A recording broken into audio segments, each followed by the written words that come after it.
What's up, Crusaders? Man, have I got an awesome freaking career chat today. I'm so pumped up to have this guy on one of our career chats because he works in an area of touring that we have not heard from yet. And it's actually one that many of you might be interested in moving into as y'all push into your career. So I really feel like I wanted to have him come and share his level and or his world of touring rather.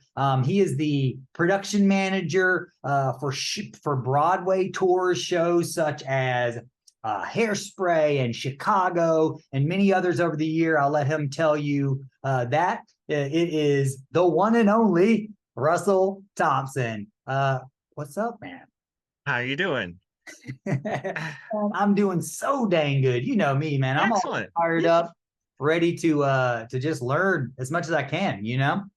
Right, right. Where are you right now? Right now I am in Lancaster, Ohio, or Lancaster, Pennsylvania, right down the road from Rock Lidditz, actually. There you go. Yeah, we have a warehouse here, and we are putting back together Chicago after it's been over in South Korea for the last 15 weeks. Oh, So wow. we're all back here. We're getting it loaded up on trucks and heading to Owensboro, Kentucky to put it all back together and tour it around the US for another year. For another year. Man, speaking of years, how many years have you been doing this? My first tour was 1987. So just a little while. Yeah, just a little while. But You yeah, love it. I started out with Broadway. I went to a performing arts school. Went right into moved to New York. Did a summer stock. I worked for a company called Production Arts, which now is known across the world as PRG.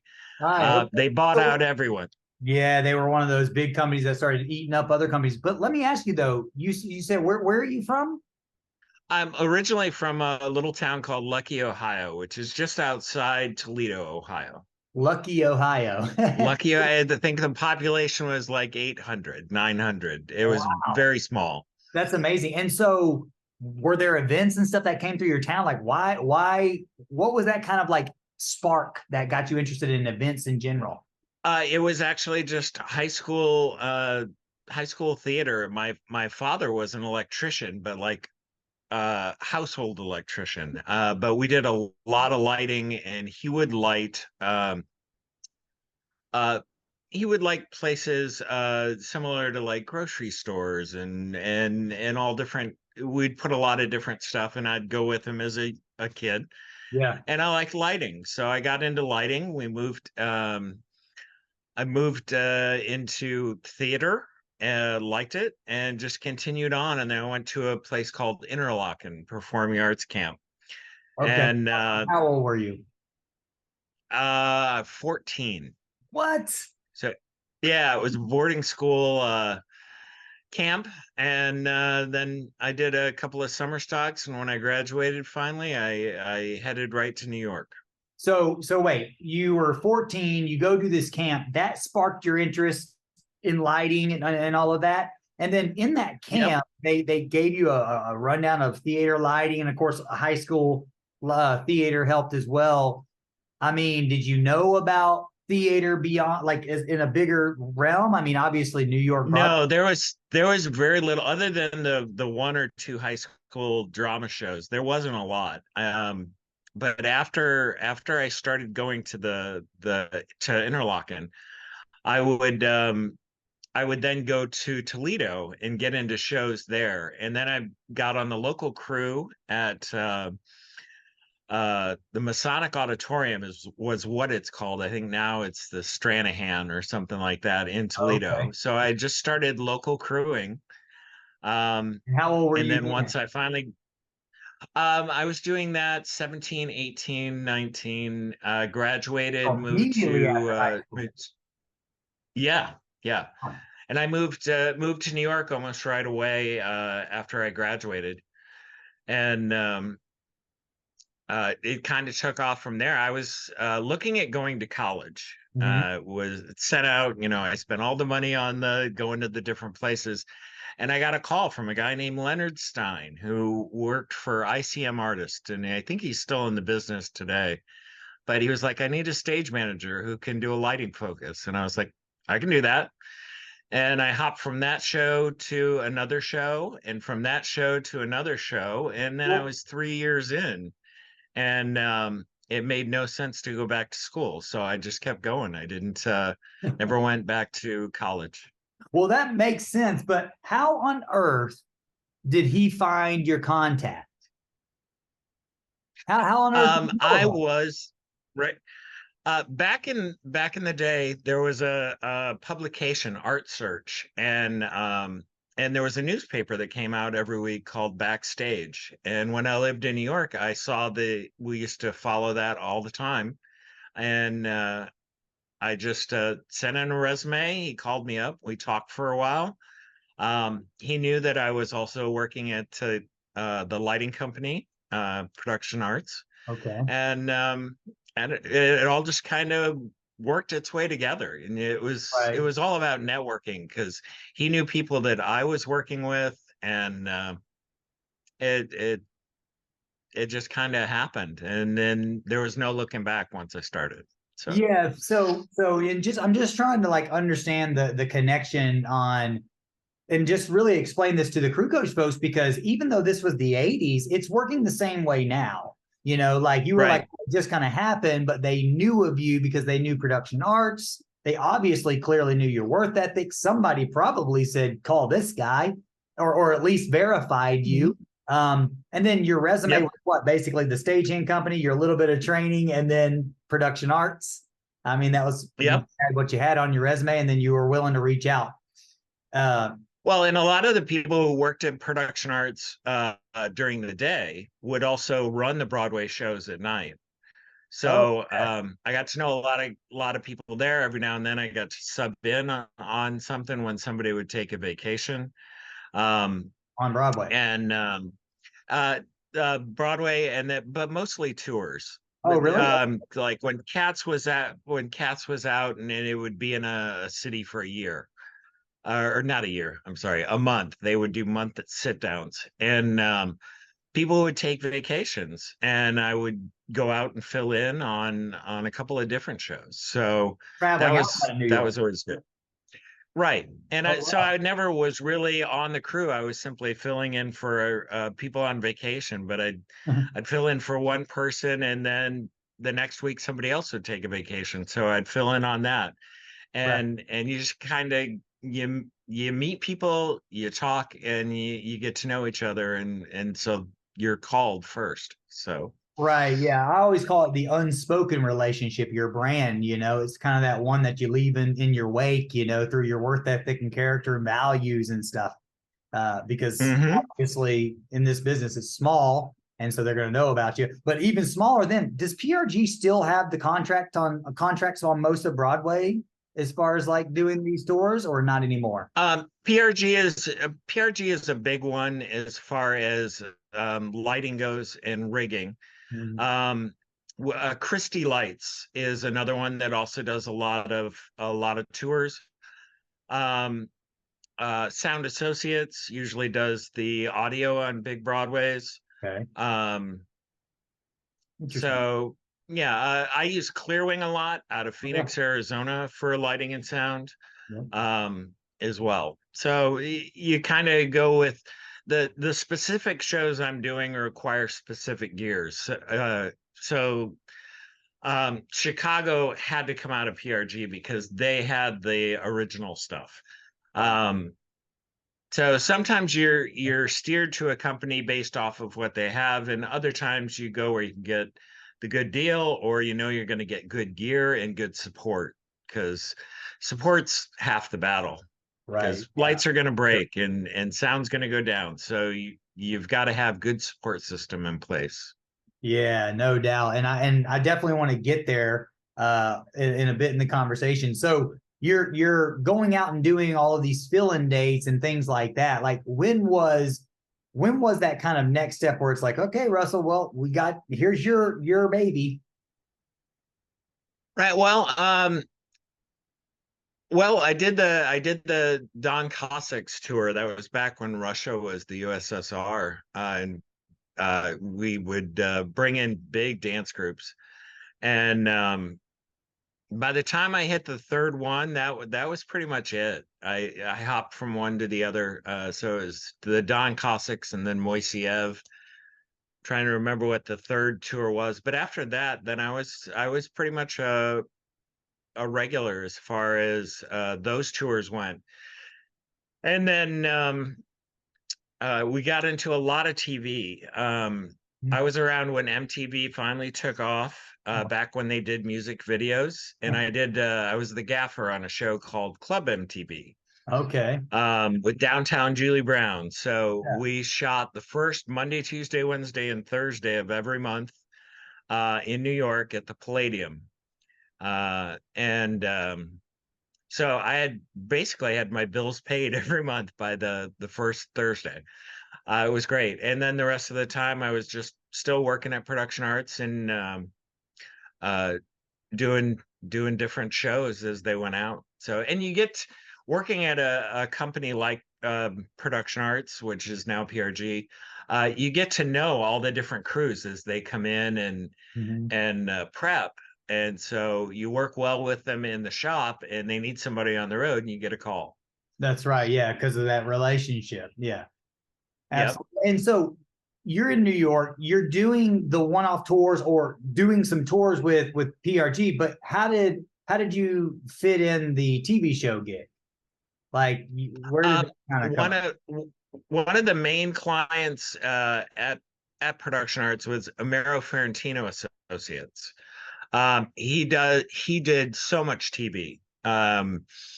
Uh, so everything from the Muppet Show to news programs to the original Geraldo show. We did the lighting setup in there. And on TV shows, you go in once every couple of weeks, make sure everything is good, and then you're out. I was never part of the on air crew, Gotcha. but we would just go in and maintain the systems and things like that, and that's kind of how MTV happened. Um, and then I finally got an offer to go down, and I was the master electrician at the Coconut Grove Playhouse in Miami, Florida. And then from there, that kind of all took off, and I met our current owner for the company I've been with now 32 years. Okay, so Um, before you get there, Russell, I just want to bridge this gap because I'm interested. When you were in New York and you're going through all this and you got TV options and all of this before you went down to Florida, I mean, did you think that touring was your thing, or you were just kind of going with whatever opportunities? I mean, did you at at like that point, I was taking the best opportunities and trying to steer myself into lighting because that's what my love was. okay? I was a pretty decent stage manager. I can call a good show. But lighting was where I really wanted to be. So Okay, so I that was kind of took the before. gigs that would lead me into lighting design. Okay. So you were doing stage management most of those tours, and then taking those Yes. one-off gigs with TV to learn more lighting. I completely Yep. okay because I kind of missed that part, and that's for our crew coach members. That's a really big thing to understand. It's like having that kind of continued focus, even though you're not 100% doing the role that you want. As long as you're within the umbrella of the opportunity, you can kind of go and seek out within that company those opportunities to learn that other specialty that you really was your main passion. Did you have some Hmm. resistance from the company because they valued you so much in that stage management space, or were they kind of like, oh no, Russell, yeah, whatever you want to do? Uh, I didn't get a lot of pushback. I would get calls and say, "I've got this. This is just stage management. They're bringing their team over, and or I've got this. They need an LD and they need a stage manager." And I was like, "Okay, well, that's the one I'm going to go with because that's where I'm heading. That's the direction I want to head in." And production management kind of happened once. It was a natural move from stage management. Um, into lighting design and then into production management. Now I kind of manage the whole tech team. Yeah, yeah, for sure. Well, and obviously you have the experience and the history of all of this to be able to do it. But I'm most interested in those navigated directions during the way. Like, it's so easy to just kind of take whatever as it comes, but at what point did you have to draw the boundaries with them? Like, aside from just taking gigs with production arts, did you ever vocalize like, hey, I appreciate these stage management opportunities, but I'm really wanting to do lighting? No, the production arts was a daytime job. It was a rental shop. It was just like PRG was, and I worked in the shop. Okay. So the real gigs happened at night. PRG, the daytime gig was, or I'm sorry, production arts was the daytime gig where I networked with all these people. But the real gigs happened on the weekends or at nights after PRG. And real And gig, and back then, is that what and you back call then real gigs? I would get off the subway and I'd stop by the union, the IA house, and see if there were any calls coming out that day. And if there weren't, then I'd go to production arts. And if there were, I might fill in on a Broadway call. Um, I have to say I didn't have a specific plan. Um, I was just always open to what the best options were to me. And that's when it all really kind of happened. I had kind of left PRG and went working for Amaro Ferrantino Associates, doing the TV stuff. And then I got a theater offer down in Miami, and I was like, well, that's what I want to do. And that's when I moved there. I didn't have I didn't have a lot of uh, knowledge as to where it was heading. I knew where I wanted to go, In lighting. but yeah, in lighting. So but what was it difficult to leave the TV world? I mean, you were doing lighting in TV. Why not just stay with TV? Um, Theater lighting, concert lighting, it's a lot different. TV is a lot of bright white light, 120K rig. I mean, we used to do it like presidential speeches and things like that. It's, there is no artistic value Mm, in a lot of those gigs.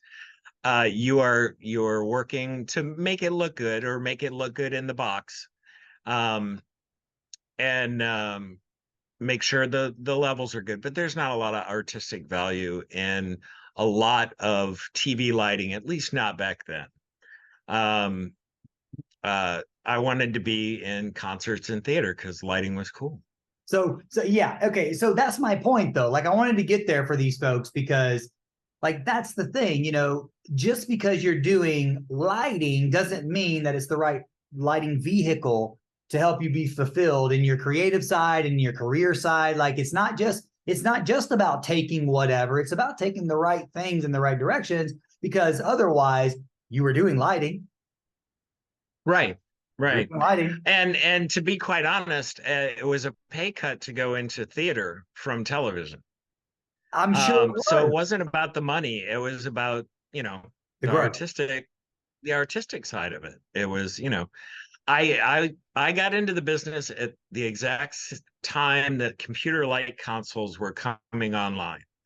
Um, Verilight, we still had to rent the Verilight operator, and we always had 20 to 30 extra units because they went down constantly when they first came out. The O1s were uh, it was a full-time job just to keep those going, and we'd shoot 26-minute episodes. We'd shoot 26-minute episodes and a half-hour break in between, and we were always swapping out units and uh trying to get the rig back up and going because that was the beginning of computer lighting and Verilights. So, and it was a very exciting time, and that's where I wanted to be. Yeah, no doubt, man. Well, and that's a great point, guys. Like he followed growth not the money. The money actually went down, but the growth went up. Isn't that the irony? Mhm. And so you Yep. get this opportunity down in Miami. Hmm. Okay, what was Yeah, that? it was the head electrician at the Coconut Grove Playhouse, which at the time was a big roadhouse in the Miami area. One, I had had enough of living in New York. I was done with winters. I was done with the subways. I wanted to go where it was warm. Yeah. And the Coconut Grove Playhouse was a big tour house at the time. The Broward Center wasn't there. I mean, Coconut Grove was the place to be. And and all the big road shows came through there, and it was eventually a road show that took me out of there. Okay, so what do you mean Um, by that? How did that happen? they that they would bring in a show, and they would lose whether it be a lighting person or a sound person, and it happens all the time. It used to happen where you would pick up your local, and if your local got along good with your crew, you just took them with you. A Um, I don't know how much that still goes on or not. little bit. It does a little bit. Because now like every crew I hire now, I hire a swing tech. That Yeah, was never a thing up until about 4 or 5 years ago. right. Um, and now I carry a swing tech with me wherever I go. Yeah, Um, makes sense. So, so so there's not that urgency to you got to find a body to fill. right. Um, And so but how one long of did the that last, by the way, in Miami before you got the opportunity to get scooped up on the road? How long were you in Miami doing that? um I did one season at the Coconut Grove, and then about 6 months, 7 months with a company called Miami Stage Lighting. Okay. Um, and then they sent me on a gig to Fort Myers, Florida, where I met my wife, Oh, and I moved over there, and I was just working for the local. And we were about to head back to New York, and that's when I met our producer now of Prather Touring and Apex Touring. And he was like, "Well, stay, help me get this thing going." And that was, 30 years ago. wow. Okay. So that's who you're working with now, right? Prather and Oh, Apex. Okay. Very Apex, yeah. and so when you went over there to work with Prather, because you said that you went to work with the local, meaning the local stagehand union. Yep. Yep. Gotcha. Is Prather and Apex, are they forcibly union labor? I say forcibly. No, Okay, so they no, no, okay, but no. you have to use union labor on the road? Um, a lot of the theaters we go to are union theaters, so they call in the union stagehands. Correct. But I mean on the touring side, on the touring staff. Um, it all depends on who you work for. Our company does not mandate you join a union. Um, some do. It's in theater itself, especially theater. It is much easier to be union and under an IA contract than not. Yeah, I know it's not that way necessarily in music. Um, Not at all. but theater tends to be a lot more strict as far as unions go. Yeah, I mean, I understand just because they've been so embedded into that world forever, and of course, Hmm. music world, it was roadies, you know, Right. and then we all turned into actual techs and stuff like that. But I mean, I asked that because some of our crew coach members might be interested in the Broadway touring side of things, and it's not necessarily like you have to. It just kind of is a little bit easier shoe in. Yeah, you can work for more companies if you are a union. There are more union companies than there are non-union companies. In Broadway. Um, and yeah, on the Broadway side. And I don't know of any Broadway house that's not union. So if you want to work in New York, eventually you would have to join that local. Right. Or you could I've choose music for known. it. Hmm? Or you just do music That's touring, right. and you can work at all the union venues, non-union. Because see, that's the That's thing. right. That's right. That's what we do. But most of our labor on the road are local labor because I carry a crew of between 15 and 18. Okay. And I require a crew of 52 to load the show in, Mhm. and then 10 to run it. Well, it's 10 on Chicago, and it's uh, almost 30 on Hairspray. Oh, wow. Um, yeah. And each show is different. It all depends on what you need to do that show. Um, and then 52 people to put it back in the 4 semis or 5 semis, and off we go.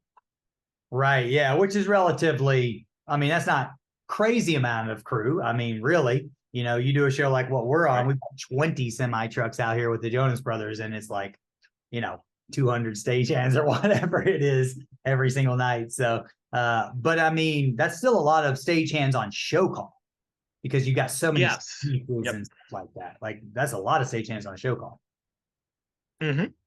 Yeah, and like I said, Chicago is very simplistic as far as the show call goes.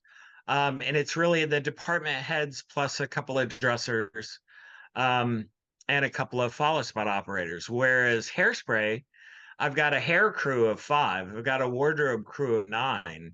3 electricians and 2 audio and 4 carpenters and 3 flymen, and so it adds up quick. But that's not local, right? That's touring, or those are local. No, that's the local people we bring in on top of my crew of 15. Right. Gotcha. Gotcha. So let me get this straight. When you entered into Prather, you entered as an LD. Um, they actually hired me, yes, as an LD and they used the word stage manager, but I actually kind of became a production manager almost right away. And did you meet those folks while you were in Fort Myers, like on a gig? I mean, how did that connection happen? They actually opened a theater called the Broadway Palm in Fort Myers, Florida. It's a small 400 seat theater, and that's what they were opening. They had already owned a theater in Lancaster, Pennsylvania called the Dutch Apple. Hmm. So these are smaller houses, self-produced shows, and they really. So I was there to help them get the location in Florida open, and then they knew I had come from the touring world, and the producer was interested in getting into the touring market. So we just took it and ran. And our first show out on the road was Beehive. It was the cast of 7, a crew of 9, and it was a lot of one-nighters. And but we played some great cities, and we started building a name for ourselves. Right, Prather on the touring side of things. But you said that you had some touring experience. So the experience that you're talking about was the tour that got scooped you up in Miami before you went to Fort Myers. Is that the touring? Right. Yep. And then ICM Artists, when I was in New York, ICM took me out. Because Production Arts was like my daytime gig when I was in town. And when I would get on the road with ICM Artists, then I wouldn't be part of Production Arts during that time. But then I would come off the road and I could resume my gig at Production Arts. They were always great about that. They wanted their people to succeed. They wanted you to get out there and be part of it. Right. And you always had a place to come back to with Production Arts. And I'd go back in the shop and start building Lecos or working on boards or Right. Right. Cleaning the Fresnels. Fresnels. yeah. Yep. Were you a freelancer this whole time? Or were you on payroll at any of these places? Um, when I first started in New York, I would be on salary when I went. No, I was a gig employee for ICM Artists, and I was a hourly employee for Production Arts. And when I would get taken away to fill in for vacations or anything like that, I was a 1099 kind of gig worker. Yeah. Um, I wasn't working for those companies specifically with the exception of Ferentino Associates, they hired me in a salaried position, and that was the TV work. Gotcha. Gotcha. Did you feel uncomfortable kind of being in the TV world? Meaning, like, did you feel like you were missing out on the other area? Did you know that when you were working in the TV world that you were going to leave it at some point? Not so much when I started, because when I started doing the show Club MTV, if you look back through those old shows, it was concert lighting. We were we were doing TV lighting, but we were doing a lot of rock and roll lighting. We were one of the first shows to show off air lights. But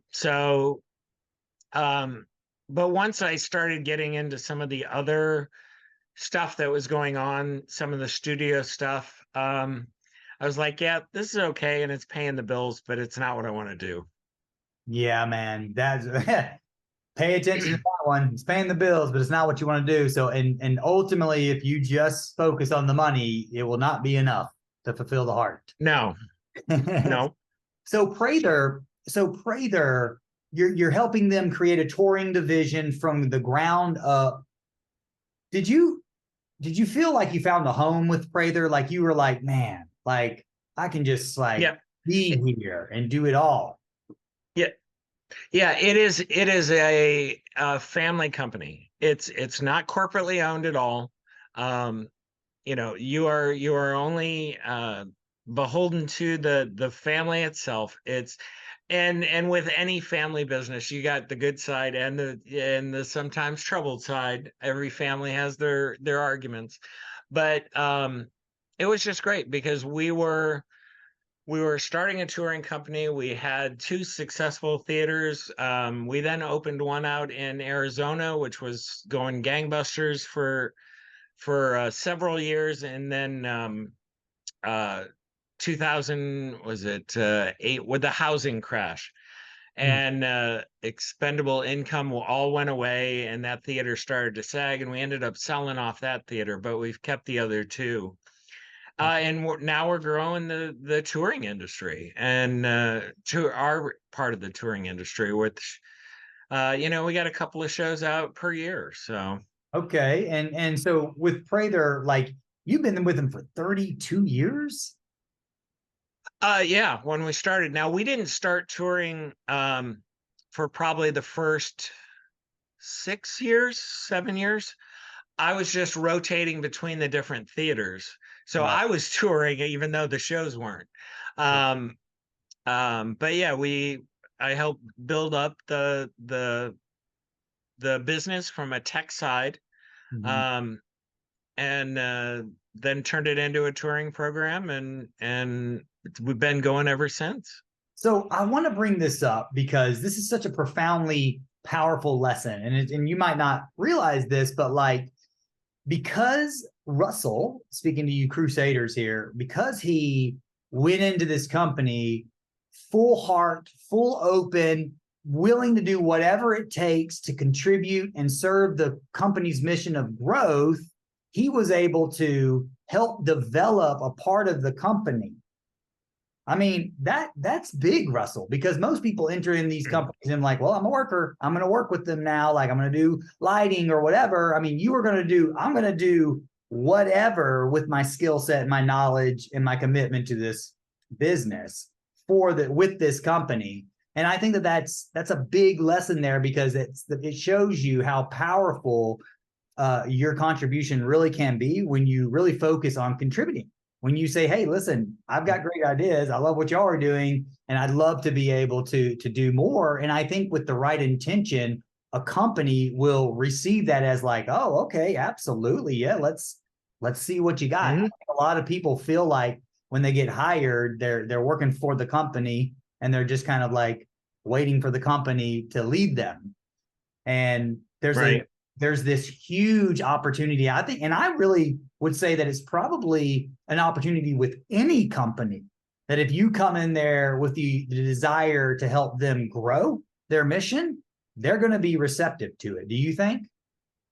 Yes, absolutely. And we try and extend that philosophy to everyone who works for us, because my goal is not only for you to do one tour with me, I want you to do tours for the next 3 years with me. Yeah. Um, um, a lot of my crew, I have a head carpenter who's been with me 5 or 6 years now. A lot of lighting people and audio people have I've had some that come and go, but for the most part, I hold on to as many people as I can every year because um, they get better. They don't need to be trained near as much.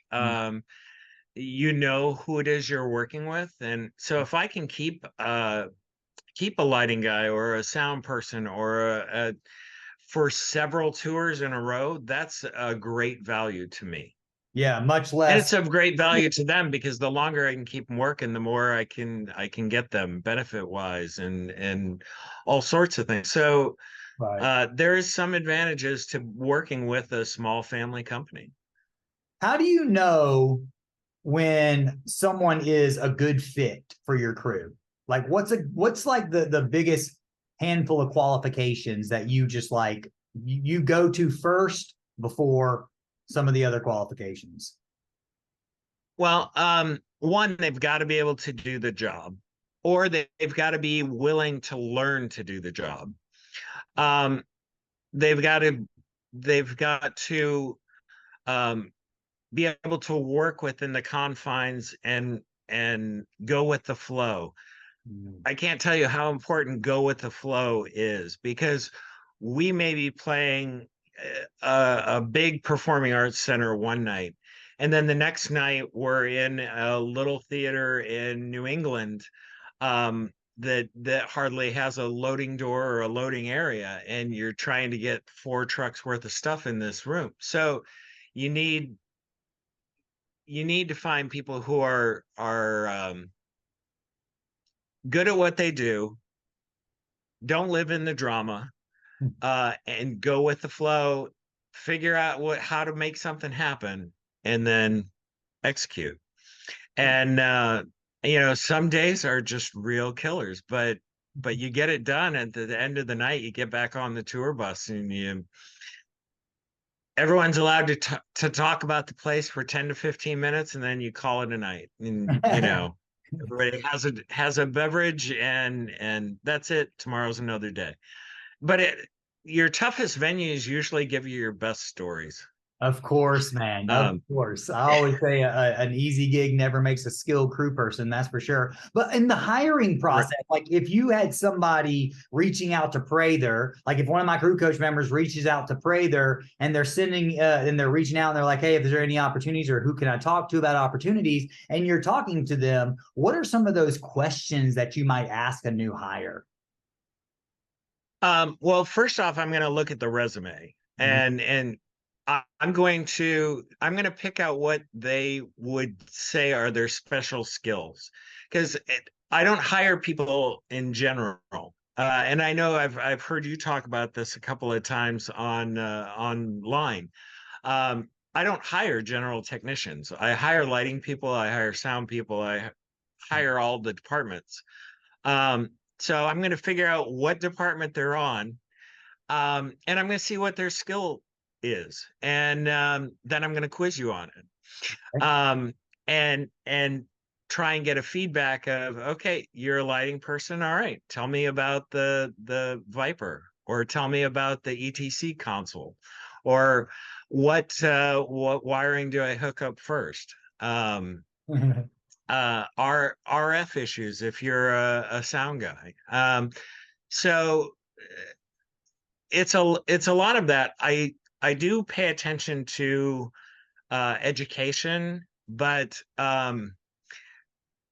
the real world entertainment and education are two totally separate entities. So it's great if you went to school, and it's great if you finished it out. It shows commitment, and uh, love to see the different shows there, but it's not as important as what your skills are. Are you do you have any certifications? Are you OSHA 10 or are you OSHA 30? Or what have you done? Have you worked as a local on your local calls in your roadhouses? those types of things. Summer stocks, Yeah. all that kind of stuff. But yeah, if you have special skills, be ready to defend it, because that's where I'm going to go. Because I want to hire an electrician, I want to hire an audio guy, and if you're applying for that gig, then you've got to show me you know what you're talking about.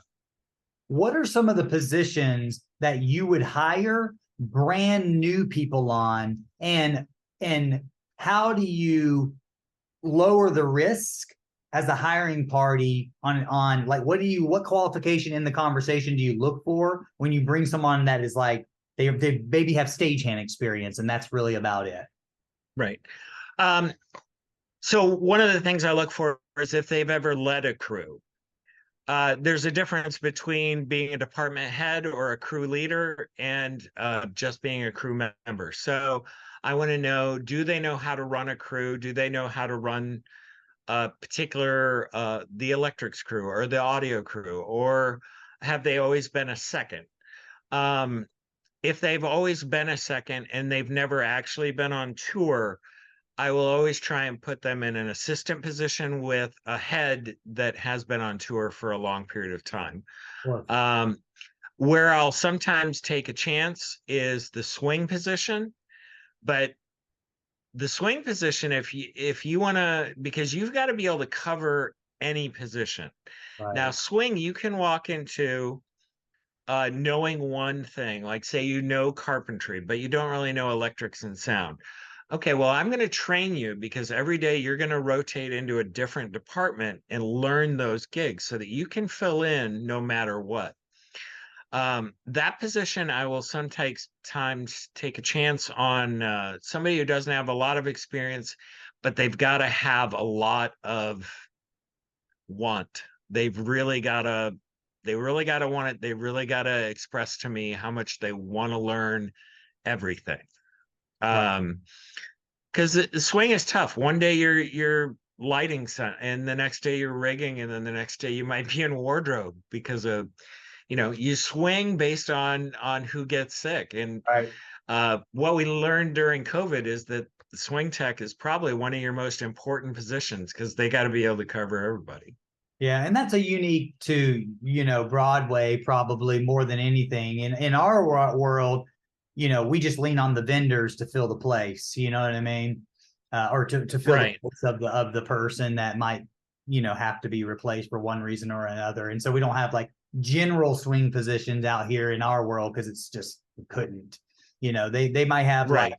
go-to people that they try to pull from other areas of the vendor. But I mean, for the most part, like for me, for instance, like I'm Nick Jonas's guitar tech. If I go down, like there's nobody literally just on the line waiting. Like we just Right. don't have that. It's up to the PM and to just start pounding the phones, you know what I mean? To try to find Yep. somebody. And that's a nervous thing. And of course, um, back to getting on board with you, because I know that you also love to help people advance. Like I know you've reached out to me Hmm. in the past and was like, do you have any new people going through your programs where that might be interested in doing what, because I'm open to bringing on some people. Can you tell in that interview if somebody has the thing, even if they don't have it on resume, they have. I don't know if you can get it on the first interview, but you can get it by the second. And one of the things I always try and do, even if uh, I don't have the position, if I get a resume from a certain place and I know I'm going to be in that place, I'll reach out to those people and go, "Hey, I'm going to be in Charlotte on these dates. Are you available? Are Hmm, you on the call? Can uh, you want to just stop by and say hello?" very cool. Because I can do a lot more meeting people face to face. Right. And I can sometimes do it Zoom, but it's hard. I do like to use somebody that somebody knows. Like I don't necessarily have to know a person, but if you know a person and I trust you, then that person's going to carry a whole lot more weight That's right. with me. Yeah, and in my world, I call that the three circles of referrals, right? Like you probably heard me talk about the three circles of referrals, and that's kind of Hmm. the concept. It's like the further away the referral gets, the riskier it is for you, to some degree. And it's like, do you ever have to do the cold hiring process where it's like, man, I've asked this person, and they've asked their person, their person, and nobody knows anybody, so I'm going to have to put it on job board type sites? Have you ever had to do that? Yep.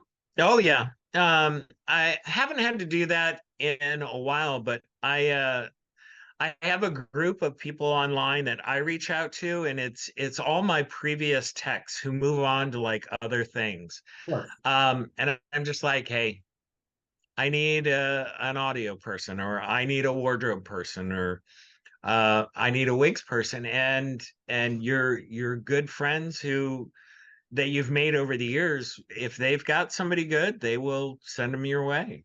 That's right. And I know And for me, that you asked me about some of those newer entry people, because you were like, at one point, I think it was a few years ago, you were just like, man, I want to try and get some new people, some fresh blood in our world. I'm even willing to train them. That's what you Mhm. asked me. And I was like, well, I'm not sure at the Yeah. time. I don't think I was able to send you anybody. But let me ask you, how many people apply for Prather on the regular and Apex? Oh, um, it kind of goes in waves. It's not, it's hard to say a regular. I would say for every position I hire, I probably get 4 to 5 resumes, or calls. Um, Yeah, there's nothing regular about it. It really comes and goes. One year you're gonna not be able to find audio people, and then the next year you got tons of audio people, and you're not going to be able to find wardrobe people.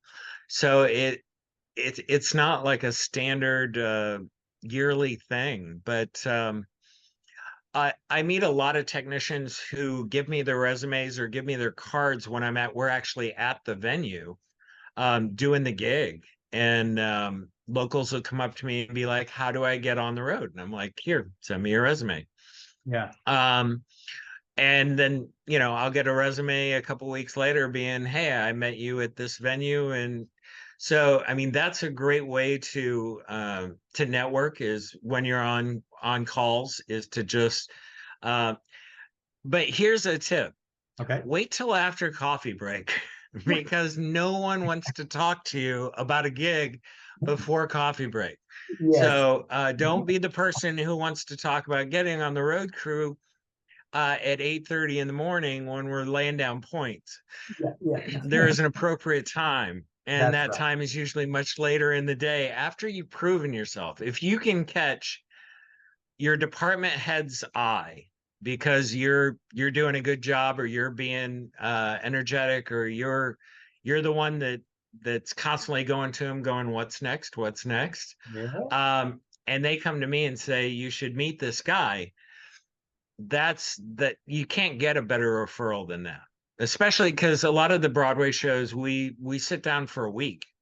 Um so and I just recently hired a wardrobe person based out. He was a local at one of the venues we played at last year, and he was looking to get on the road. So I took his information, and I had an opening, Yeah. gave him a call, boom, done. And Yeah. it was great, and he's already worked with us. So I mean, that's half the game right there.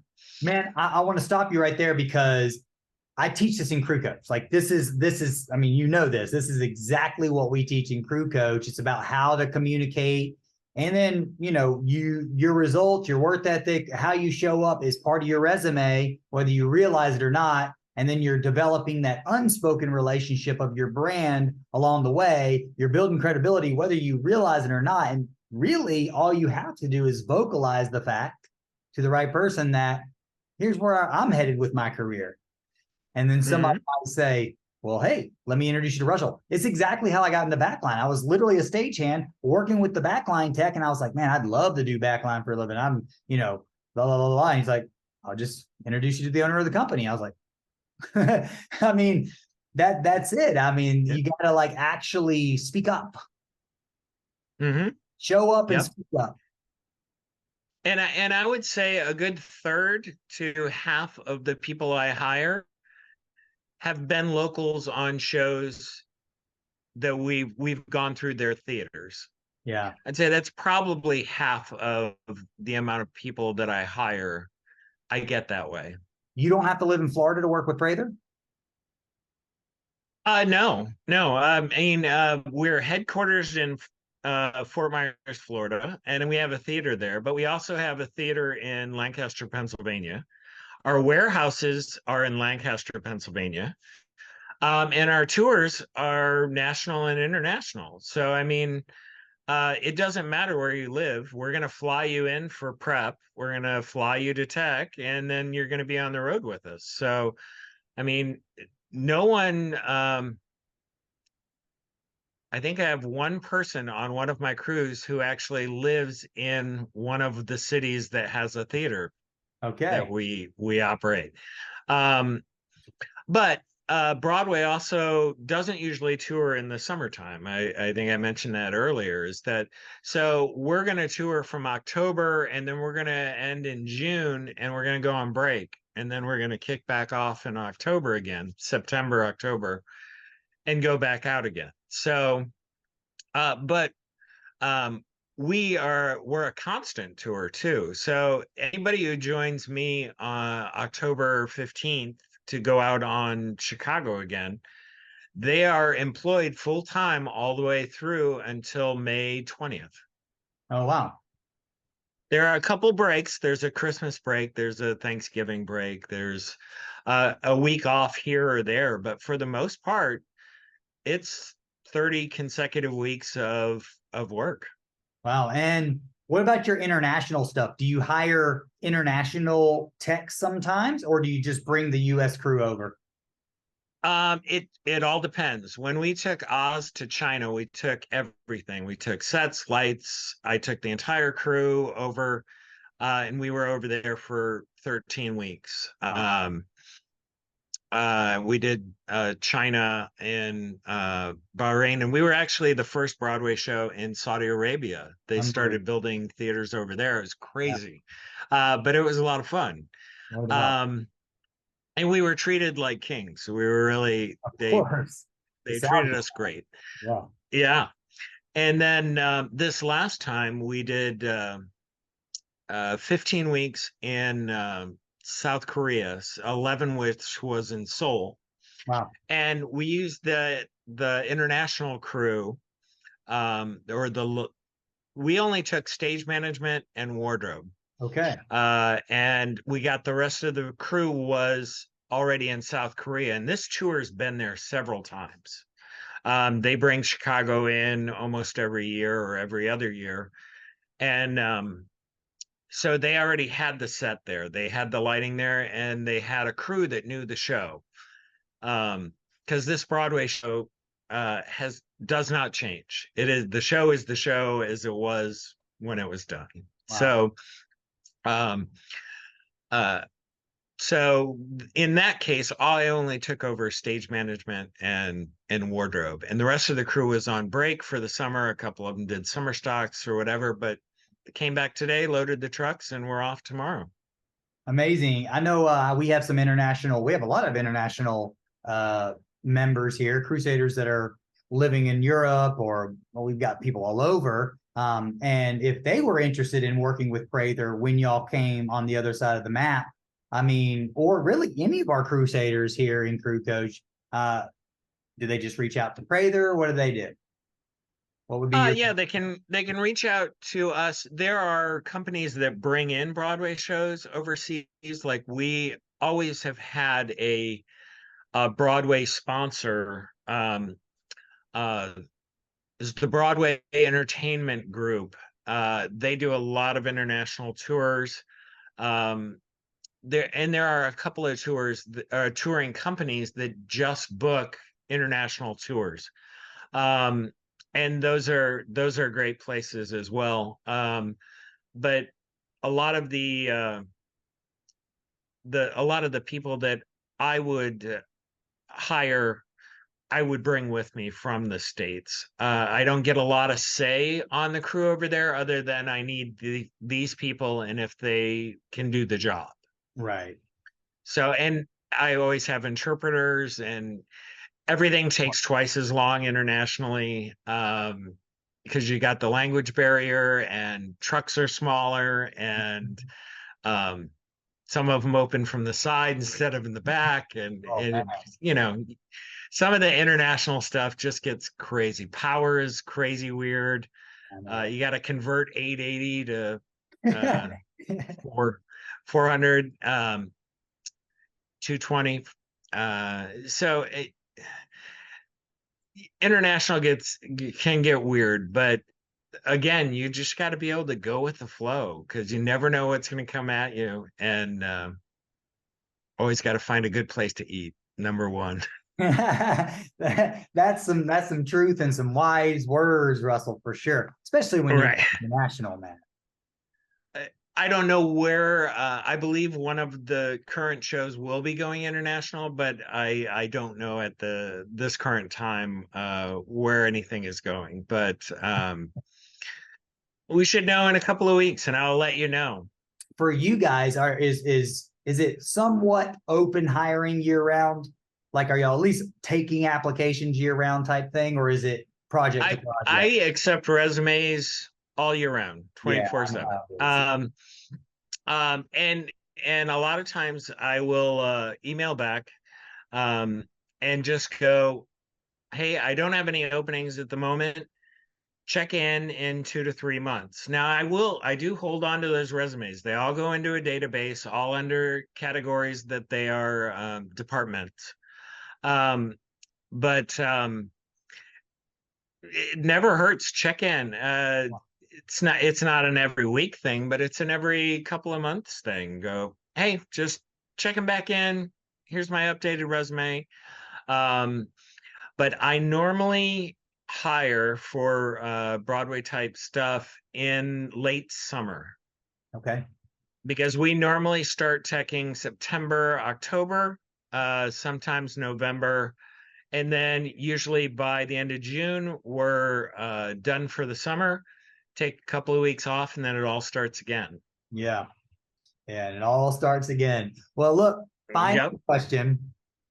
If you could give one piece of advice to our crusaders here that you feel like would really benefit them to understand and know, to have that perspective or insight or tip in their career, what would that be? Um, yeah. Ooh, tough one. Um, you just got to be flexible and go with the flow. I think I've said that a couple of times because I can take a person with lesser skill who's easy to work with um a lot farther than I can take somebody with more skill but is difficult to work with. So there's a trade-off there. So if you got great skills and you're a mellow person and easy to work with, that's a grand slam right there. But just be touring is going to be an adventure every day. Every new venue is going to give you all different things. So you just got to be able to go with the flow and keep it mellow and remember you're there to do a job. It's not a party. Um, and and yeah, just do your best all the time. Yeah. That's it's hard to nail down into one sentence. No, but listen to what you just said. Do your best, go with the flow. I mean, be flexible, have a great attitude. Like that's pretty much it. Absolutely. Man, I can't thank you enough for this career chat. I know these Crusaders are pumped up going to be watching this. Can they connect with you on social media or where can they find you? You're welcome to put my email address up there if you want. All right, I don't mind getting cool, emails. cool. And I'm on Facebook and just say, hey, I saw you on Crew Chat. Yeah, And Look up. I'm on LinkedIn, but to be quite honest, I don't do a lot on LinkedIn. Yeah. That's great. Well, there you have it, folks. You heard it right from the horse's mouth. That's a lot of experience, and we covered a lot of ground in a short amount of time. But I think the biggest lesson for me that I learned from you is that, man, like if you want these opportunities, all you got to do is put yourself out there and let people know the reality or your desire for what you want to do. I mean, that seems to me like every step of the way, it was like you just kept telling people, like, I want to do this, I want to do this, and those produce those opportunities. And I think when you can speak that to people and not worry so much about the money, that these opportunities will come. Absolutely. Well, I appreciate you once again. And Crusaders, if you guys have a takeaway from this, right below this video is a comment section. So please comment your takeaways, what you learned from Russell, connect with Russell. And until next time, that's the mission, folks. Go get them.